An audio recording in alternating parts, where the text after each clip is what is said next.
Kristi Lamaj dhe Krusita kanë shkëmbyer mesazhe të ndjera pas përfundimit të rrugëtimit të tij në Big Brother VIP Albania, duke treguar respekt dhe vlerësim reciprok për eksperiencën e përbashkët, i ftuar për të folur mbi lojën e tij. Kristi u shpreh i bindur se nuk ka frikë nga refuzimi dhe se gjatë qëndrimit në shtëpi nuk ka dashur të luajë me ndjenjat e askujt për strategji. Nuk kam dashur të bëj lojë çiftesh.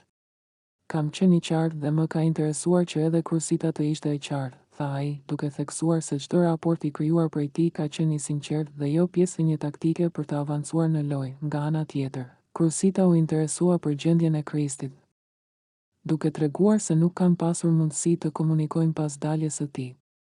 Desha të pyes Kristin si është. Nuk kemi pasur mundësi të flasim, u shpreh ajo, ndërsa ai u përgjigj shkurt. Mirë jam. Në një moment më të ngrohtë të bisedës, Krusita theksoi se Kristi është i vetmi person për të cilin opinionisti Arjan Konomi ka folur mirë, duke shtuar me humor se i ka marrë malli dhe se patjetër do të takohen jashtë. Ajo vlerësoi gjithashtu rrugëtimin e tij në shtëpi, duke nënvizuar se përjashtimi nuk e zbe as pak kontributin dhe gjurmën që ai la në program. Sipas Krusitës, çdo eksperiencë ka një arsye dhe jashtë shtëpisë e presin shumë mbështetës që e kanë ndjekur dhe përkrahur gjatë gjithë aventurës. Mes toneve pozitive dhe respektit të ndërsjellë, dyshja tregoi se pavarësisht dinamikave të lojës, raporti i tyre mbetet i hapur dhe miqësor edhe jashtë kamerave.